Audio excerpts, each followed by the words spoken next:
PG Family Chronicles, where we share some stories, talk about families, have a few laughs, anything in between. If you're a faith seeker or just looking to have a little bit of fun getting to know me and Key, you're in the right place. And welcome back. Today, we're just going to talk about some things that frustrate us in life, maybe about the kids, just, whatever. Things that go on that we disagree with, whatever is, whatever's on our mind, just unscripted, unfiltered, unadulterated views. So my first one of my biggest pet peeves is people saying that a food item is reserved specifically for breakfast or specifically for any meal of the day, um, because food is food and you eat it whenever you can eat it. Facts. There are lots of things that go into that.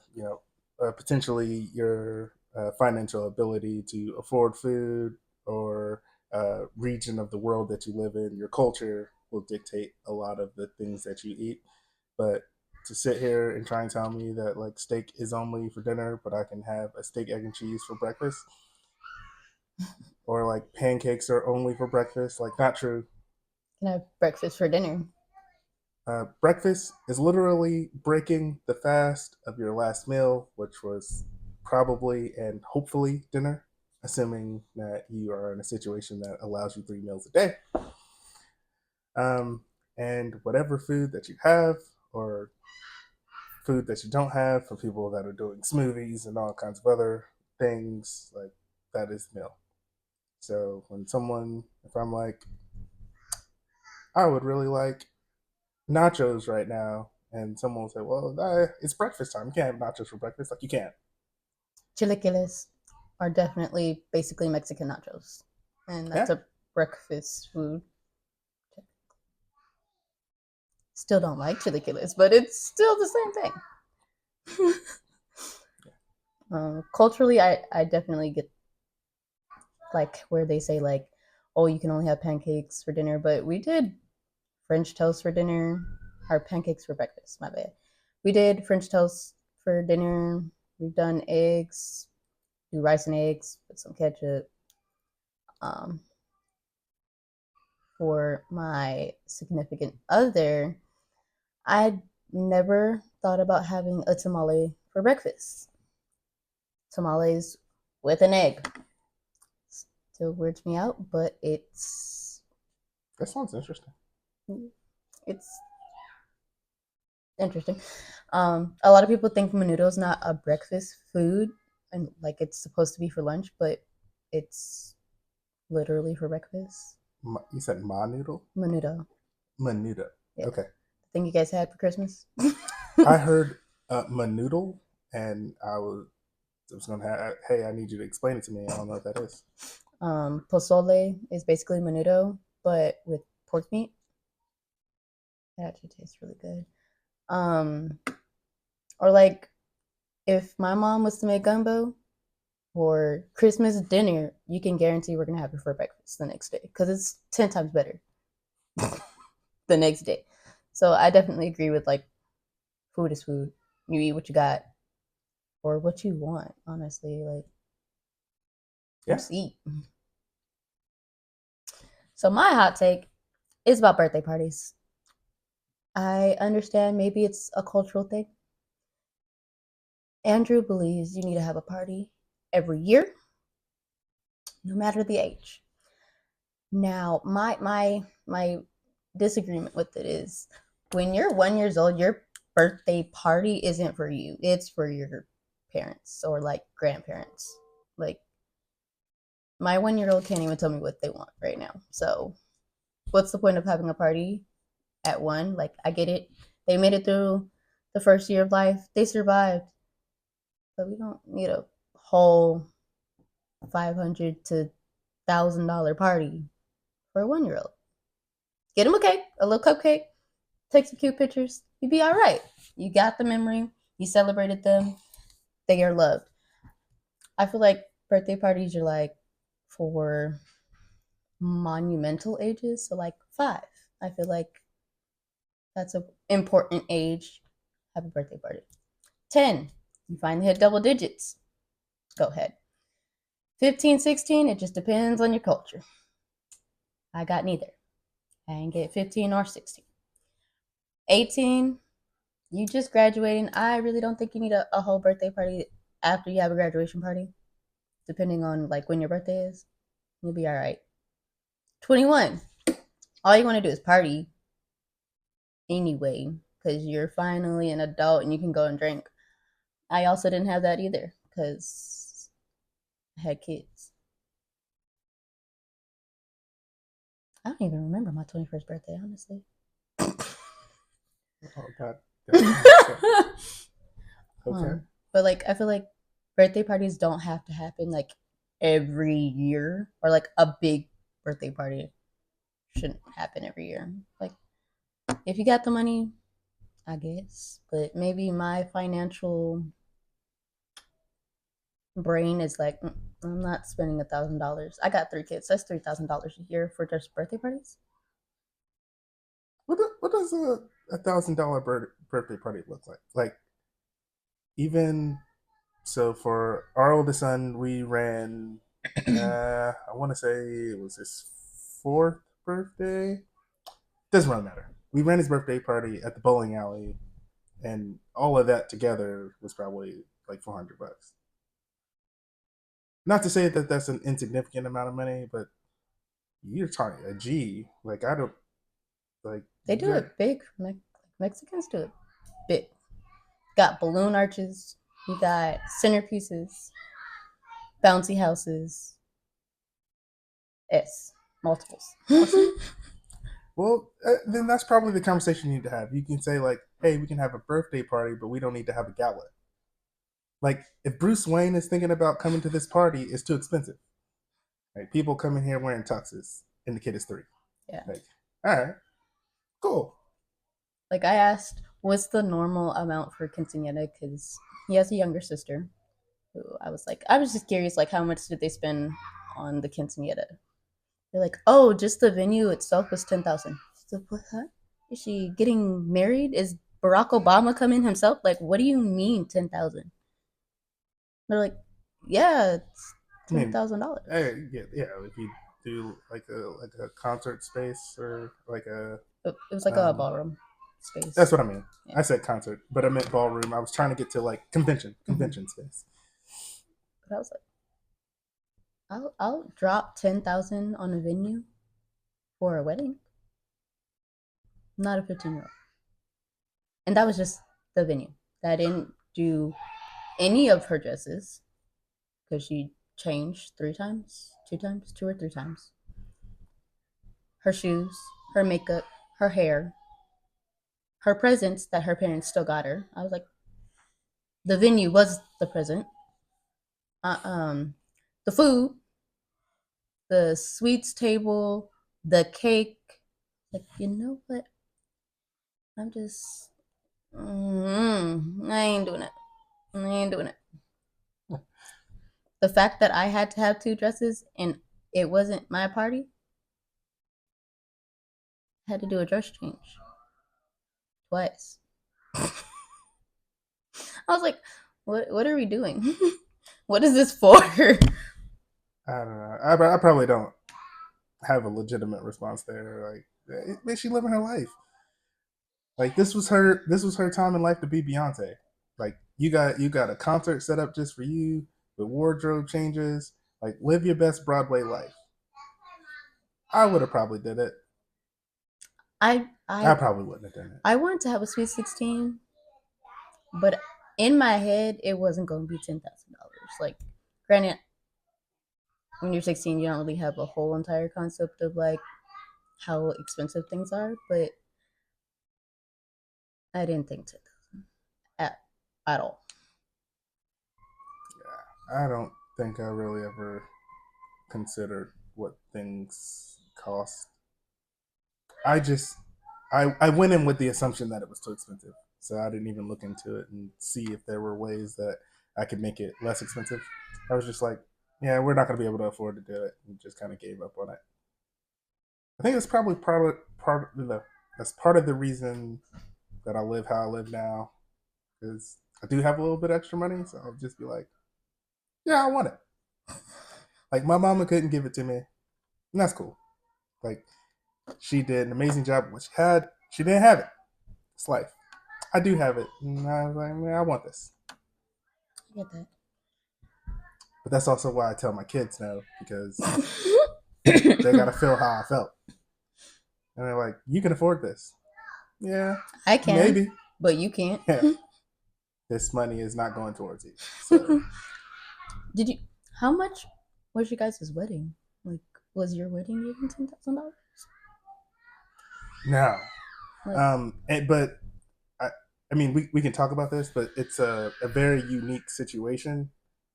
So like, this isn't everyone's story because in terms of the wedding itself, everything was free, which is true. usually not the case. Yeah. Because like, even if you have the ceremony in a church you go to, there's still usually, I don't want to say a fee. There's a donation given. A love offering. Yeah, to because you are having the church turn on the lights and AC and stuff on a day that they don't normally do it. You Mm-hmm. help offset that cost. But when I talked to Pastor Fields about doing that, he was like, "No, man, you're a faithful member of this church. I love you. I love Shanice. Like, we're gonna do it for you." So I didn't argue it anymore. Like, yeah, okay, I cool. tried one more time. I was like, "Hey, you sure? Like, we put this aside for it." And he said, "Like, hey, put that towards your honeymoon or something like that." I was like, "Cool, that was it. I gave you twice." So yeah, ours was free, and then we just put a little bit more money into our reception, and then our honeymoon because we went to Universal, Yeah, it was like somewhere in where I Florida. lived my best middle school life. Like I was out there doing the Harry Potter things, waving the wand, like Lohomora. Like I was out there. It was great. The wedding was stressful. Most stress ever. Because Shanice is complicated and doesn't know what she wanted. Yeah, I did. I did find the wedding to be a the wedding was stressful for lots of reasons though. Like weddings themselves are already stressful. It's a big project. There's lots of I'm gonna say stakeholders, but like lots of people have opinions. They think things should go a certain way. Um, in a lot of cases, the groom and wife's family are meeting for the first time.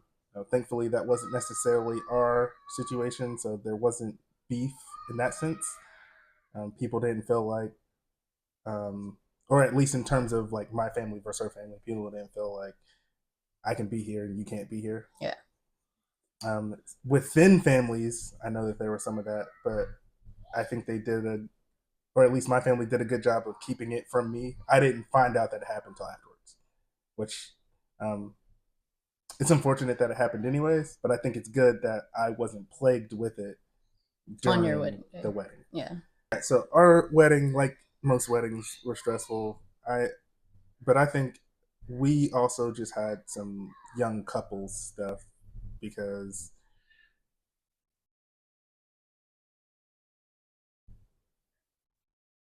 we weren't actually in agreement on time, date, location.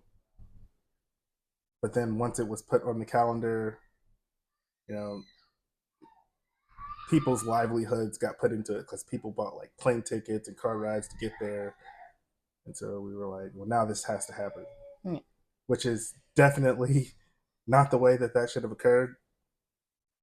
Thankfully, because we knew that we wanted to be together and because God showed us grace, we were able to work through it. But yeah, the start of our marriage relationship was not really probably what we would have wanted.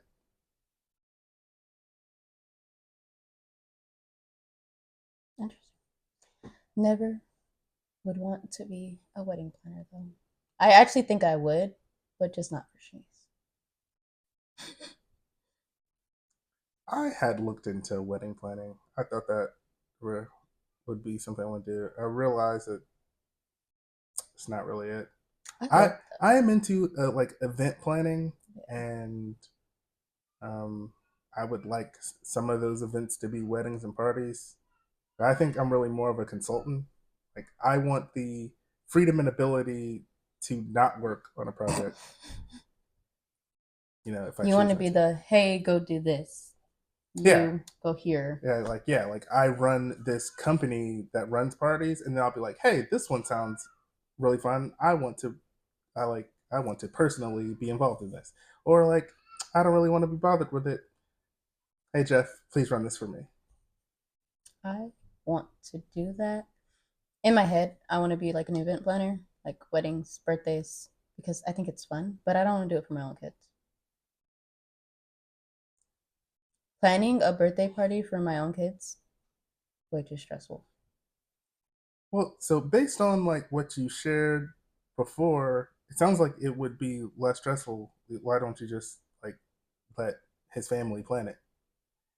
Like if you have them plan it out far enough, then they'll be able to bring the receipts to say like, hey, or not the receipts because that means they bought it, but the projection that we're going to spend this much, and then you can cut it early, and then you are in like editor mode as opposed to like planning. You could just say like, no, we're not going to pay for that because it's 6 grand, and if they say, hey, we'll pay for it, why not just let them? So we thought about that. And then it became an issue of wanting a whole pig to roast. And we said, we're not going to pay for that for a 1 year old's birthday. And they're like, well, we have to have it. You guys can pay for it. It's not our child. Then I guess we're not having it at my child's birthday. Like, no. I'm not roasting a whole entire pig so that you guys can see it. Like, I'm okay with not seeing the pig's face ever. At all. Honestly, I'm kind of intrigued. Not necessarily for a 1 year old birthday, but like I've only seen that in the movies. I think it'd be cool to see a pig roast in real life. You only I've seen it in real life. I'm okay. I've also seen a pig head in the freezer. I'm okay. Uh-uh. Mm. I also don't like fish having their heads on either, so mm. I don't need you to look at me while I'm trying to eat. Like, Well, why are you eating the face? no, like if you're eating the fish, but the eyes are still there, it looks like it's looking at you. Like you just gonna eat me while I'm here. Like you did this to me. Like I can't live with that on my conscience. Okay. You've never like had that experience? Like if you have like a fish on your plate and has I the mean, eyes, the I've head. had the fish with the head. I did not look at the eyes and go like he's looking at me. Like I have not had that experience. Like when we went to DR my junior year, that I ordered a I couldn't tell you what type of fish. I ordered some fish. It was a fried fish, and it was like that. And it was just like, oh, this is kind of cool. Like, took a picture. Like, I was out here. I'm in another country living my best life, and I ate the fish. And that was like the experience. Mm. Nope, can't do it. Okay. Can't do it. I tried. The only thing I can do that has heads on it is crawfish. That's about it. Shrimp? Nah, I'm okay. The little beady eyes sticking out? Nah, I'm okay. I'm good. Crawfish has the beady eyes. Not the same though. Their eyes are like in the sockets. I feel like shrimp's eyes are like outward, if that makes sense. Okay. I also don't like having a whole crab because I don't want to have to break its like you know how you have to break the crab open? I don't want to do that. It sounds gross. I can't do it. So you only do legs. Mm-hmm. Or I ask mom to crack the crab for me because I ain't gonna crack it. I cannot crack We might need to just do an episode on like foods you won't eat and why. This is it. like amazing Let's see. Foods I won't eat. You know why? Octopus. because It got suckers. It's gonna get stuck. wow. Okay. Like I know like they cook it, but I think I saw in like Korea there was an octopus that like if you pour water on it, it's still moving. After I saw that, I was like, no, I'm So they cut the tentacle, poured water on it, and the It, tentacle was still moving? yeah, I was like, I'm good. See, it's gonna just stick to my throat and come back up.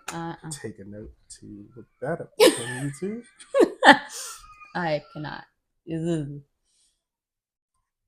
You know, can't do, will not do octopus. Raw oysters. It's like eating a booger, a slimy booger. It's gross. Yeah, I don't know if I've ever had raw oyster. Probably not. I feel like everything that I've had has probably been like at least a little baked. Okay, like charboiled oysters, I guess. They're still a little raw, or I call it raw. Like if it's still slimy, I'm okay. If you're eating it like out of the shell, Yeah, I was eating it out of the yeah, shell. no. You? Mm. Now, like I wasn't a super fan, but it was more that like I didn't enjoy the taste, not that I have some like mental block Well, against no, it. it's the taste and the texture for me. Like it tastes nasty, and it's just a slimy, boogery texture. Like, mm-mm. Okay, all right. I think my next thing, as we have gone on this roller coaster of conversation, We can do phobias. we probably should avoid that.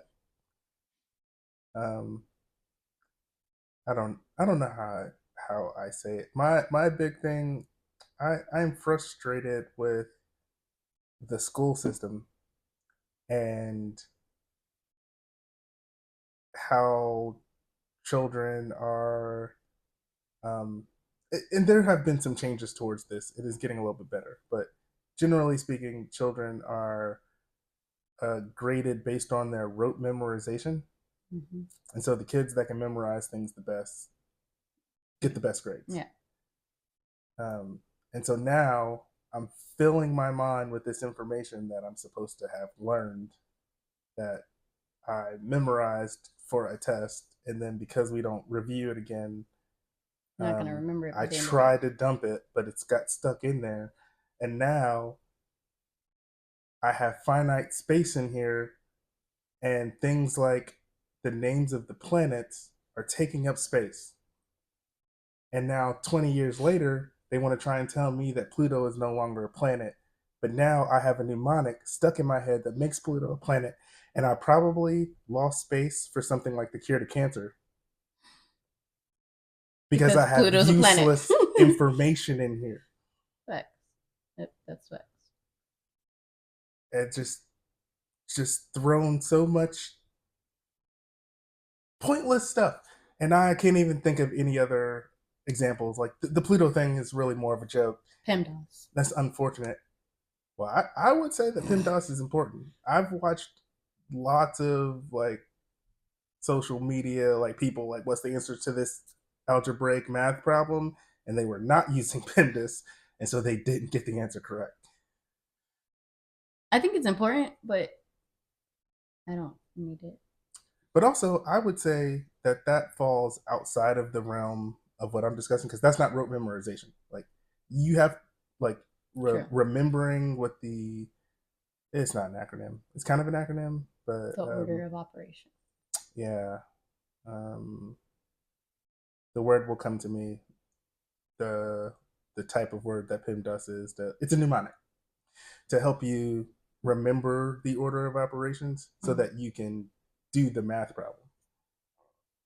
And so if you don't memorize the order of operations, you'll probably struggle, but also it is probably written somewhere for you to utilize it. So like you not memorizing it, not necessarily a bad thing, as long as when you see it again, you remember What is? what it is. True. I agree. I feel like I think we watched a video in college about how schools are basically jails. Because like they showed a phone from like the 1950s to a phone now, a car from the 1950s to a car now, but the classroom in the 1950s and the classroom now still looks the same. We haven't changed anything. We haven't evolved, and I was like, well, damn, like you got that landline back in the day, and now you got a whole like a telephone in your hand. It's true, like we haven't evolved at all educationally, and we wonder why we're so far behind. Hello. Yeah, I think so. I understand the point that they're making. I think that is it's a it's a little egregious, like, but I think that probably the mean of it is true. That like most schools have not made the necessary steps um, to modernize their classrooms, and it has a lot to do with funding and other things that aren't necessarily the school district's fault. Um, Like if we spend less money on a football stadium and more money in the classrooms, we wouldn't have this problem. Maybe, Because but also what high school needs a whole entire football stadium? the ones that are sending kids to the NFL, or they're sending kids to colleges that prep them to the NFL for the NFL. Let's send our kids to college on scholarships because they ace their PSAT or their SAT. I don't disagree with you, but I have to look at the world through the lens, or not the world. I have to look at America through its lens, which is capitalism. And if you have a football team that's winning, that usually brings money into your school. But then it goes right back down or right back to the football team. Sometimes, uh, I think that that is probably more of a misnomer than the truth, because digging into a little bit and trying to understand college football works, like when money is donated to the school, usually it goes to the school. Some of it, like if they know that it was like donated for football, they'll give it to football, but they'll try to use it to um, use it to make updates and things for the school. And then like alumni and like boosters will like Mm-hmm. pay directly to the sport. I imagine there's something similar than that in high school, and I'm sure that there are situations in which whoever is handling the money doesn't necessarily care about the education of the students, and so they are pouring directly into the sports. But I would like to believe that that is the exception and not the rule. It just so happens that the exception are the ones that make the news True. because whatever they're doing is so egregious. True. But I don't know. We'll write that down. We'll look it up. We'll get real stats and find out.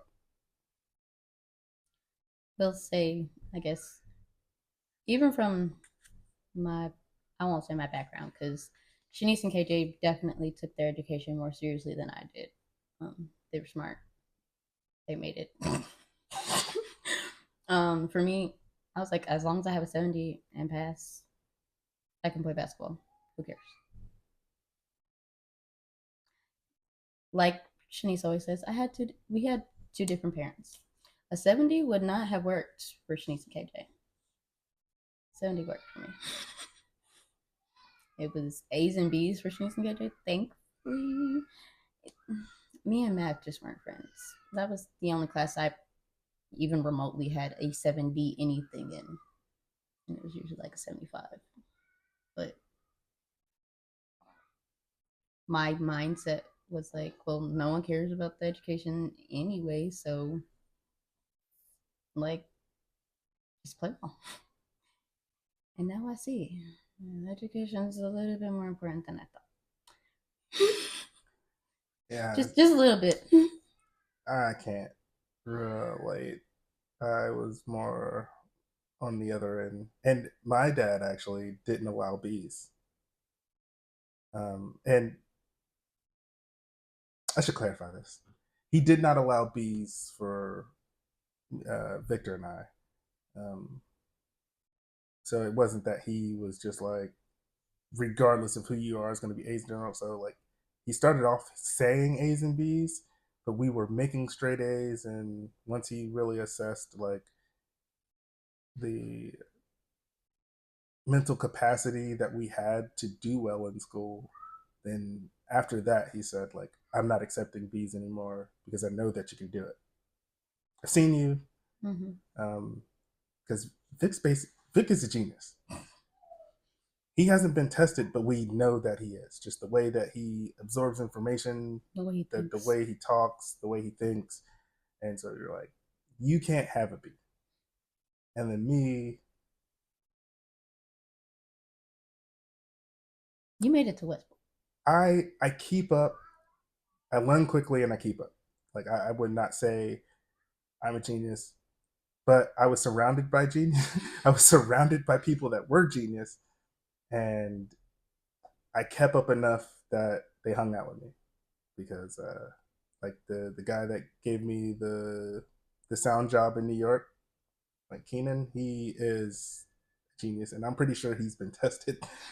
Um, but his big thing, which ended up becoming my big thing, was if you aren't of, I won't say if you're not of a certain level of intellectuality, because that's not, it's not what it is. If if you present yourself as a person that is not curious and has the ability to increase your, intellectual like investigation of the world, then you can't hang out with me.